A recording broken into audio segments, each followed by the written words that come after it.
Olá, pessoal do Café com Leitura e Você. Vamos agora dando início ao capítulo 9 do livro O Poder da Presença. Posturas para a presença. Sente-se direito. Sua avó. Quando deveríamos exibir uma postura de poder?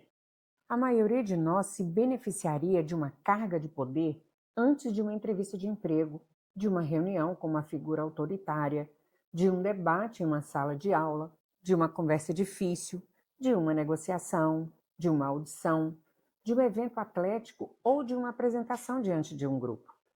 Pessoas também têm escrito para mim sobre a utilidade da postura de poder.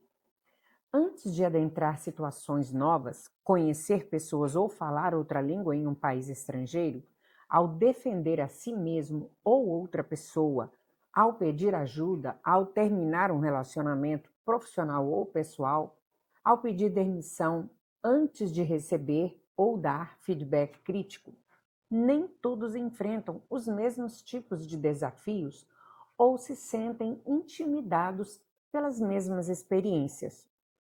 Por isso é importante observar as situações e pessoas que desencadeiam a linguagem corporal impotente para assim saber quando aplicar a postura de poder preparatória.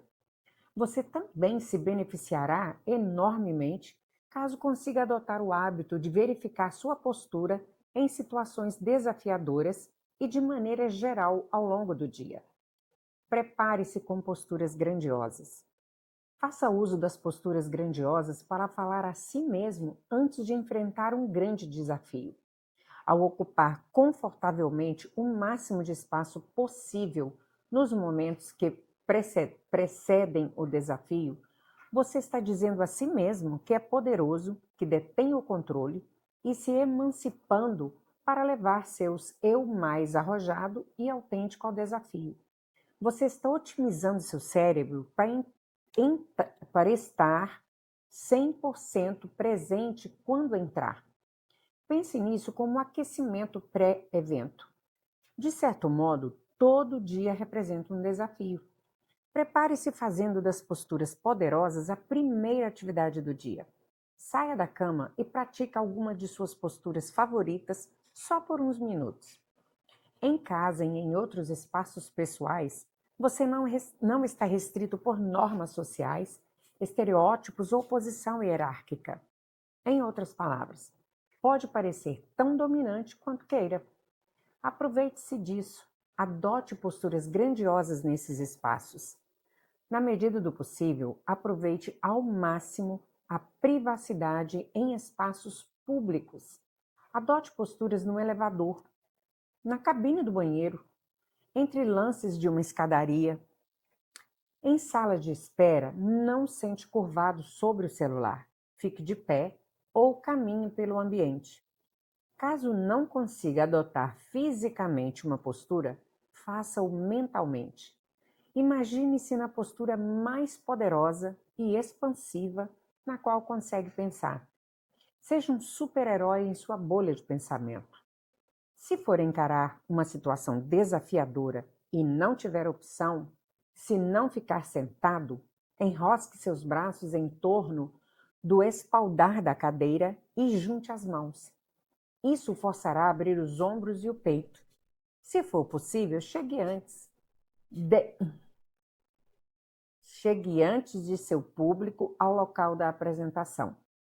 Sinta-se à vontade, ocupando o espaço e se expandindo. Torne o seu espaço de modo que seja público, que seu público esteja vindo à sua casa e não você às dele. Presente com boa postura. Tão importante quanto adotar posturas poderosas e ousadas antes de situações desafiadoras é manter posturas menos ousadas, porém ainda fortes, eretas e abertas durante situações desafiadoras. Uma postura de poder é ótima quando você está se preparando para um encontro desafiador, mas não é tão boa assim no meio de uma reunião.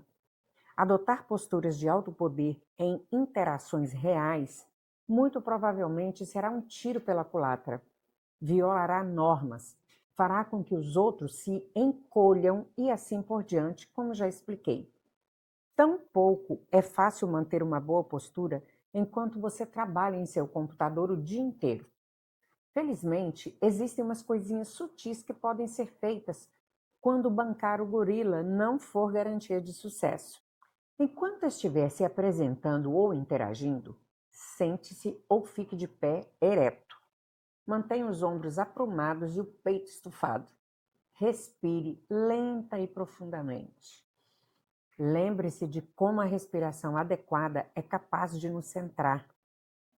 É difícil fazer isso com os ombros caídos e o peito contraído. Mantenha o queixo elevado e nivelado, mas não empine ao ponto de olhar as pessoas de modo arrogante. Quando estiver parado, mantenha os pés no chão, sem cruzá-los na altura dos tornozelos. Você deve se sentir firme, não como se fosse perder o equilíbrio caso alguém empurrasse levemente ou esbarrasse em você. Sempre que puder, movimente-se. Quando se trata de falar em público, uma das maiores tendências das últimas décadas é afastar-se do púlpito. Por quê? Porque o movimento envolve mais o público e também é mais energizante e poderoso para o orador. Permite ocupar mais espaço, uma porção maior do ambiente. Se o espaço permitir, dê alguns passos, depois pare enquanto continua falando. Não fica caminhando de um lado para o outro. Isso dá a impressão de nervosismo e irritação. Os movimentos não devem ser irregulares nem contínuos, mas claros e definidos. Use apoios. Se seu corpo tende a se contrair em posturas impotentes quando você fala, tente usar apoios que o obriguem a se alongar. Se estiver em pé, apoie a mão sobre uma mesa, as costas de uma cadeira ou uma lousa. Se estiver sentado, incline-se para a frente e ponha as mãos na mesa, ou certifique-se de que seus braços estão repousando nos braços de uma cadeira e não em seu colo. Se não tiver um grande apoio, use um pequeno. Segure um copo d'água, uma caneta laser ou um controle remoto. Qualquer coisa que impeça você de contrair os braços e apertar ou cruzar as mãos. Adote gestos abertos. Eles são fortes e acolhedores. Por exemplo, quando seus braços ficam estendidos com as palmas das mãos para cima, parecem acolhedores e sinalizam confiança.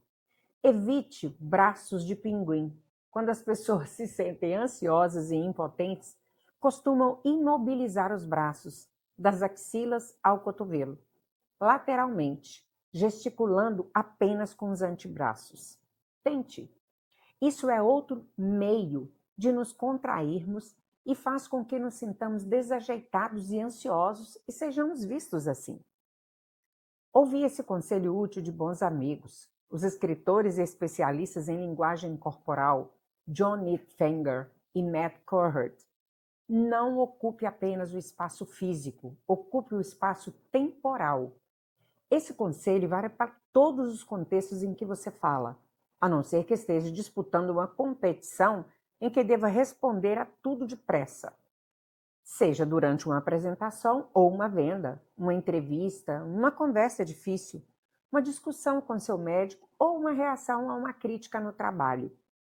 Quando nos sentimos inseguros e perturbados, apressamo-nos temendo estar consumindo muito tempo e parecemos ansiosos por fugir. Faça pausas. Apavorados com silêncios, deixamos de explorar o enorme poder das pausas. Tente relaxar os músculos de sua garganta, de modo que sua voz mantenha um tom natural. Caso cometa um erro, o que é inevitável, não se permita contrair-se. Ao sentir que está começando a se contrair, resista. Aprume os ombros, estique o corpo e se energize. Fique atento à postura no decorrer do dia. É importante evitar recair nas posturas impotentes que costumamos assumir inconscientemente. Como fazê-lo? Observe o que está acontecendo nos momentos em que começa a se contrair, desanimar e desaparecer. Quais situações e estímulos o levam a se encolher? Quais idiosincrasias o levam a se sentir impotente? Não sei o significado dessa palavra, devemos procurar. Essa percepção, por si só, vai ajudar a resistir a um impulso na próxima vez que se encontrar em apuros semelhantes. Prepare lembretes de posturas para si mesmo. Faça do celular um aliado, não um inimigo. Programe-o para lembrá-lo de conferir sua postura de hora em hora. Mas não se incline sobre ele. Cole post-its nas portas em seu escritório, em casa e na tela do computador. Conte com a ajuda de amigos confiáveis, familiares e colegas de trabalho. Peça que avisem quando você estiver desleixado e pergunte se querem que faça o mesmo para eles. Organize os espaços em que você passa seu tempo, de modo a facilitar a boa postura. Meu colaborador, Nico Torley, coloca o mouse a uma distância que o obriga a expandir o corpo para usá-lo. Pendure no alto das paredes ao seu redor fotos de pessoas e coisas que o deixam feliz, para induzi-lo a se alongar e olhar para cima. Se você costuma dormir encolhido, em posição fetal, alongue-se na cama antes de adormecer. Caso acorde encolhido, alongue-se antes de sair da cama. Combine posturas poderosas com as rotinas diárias. Por exemplo, minha assistente de pesquisas, Ana, mantém uma das mãos no quadril enquanto escova os dentes. Se você passa um tempão falando ao telefone, use fones de ouvido e estique-se enquanto fala ou ouve, em vez de recolher os braços para segurar o aparelho. Estamos aprendendo cada vez mais sobre os muitos benefícios para a saúde e para a mente, provindos do ato de ficar de pé, de não sentado no trabalho, ao computador e etc. Na medida do possível, faça uma tentativa. Faça pausas ao longo do dia para caminhar.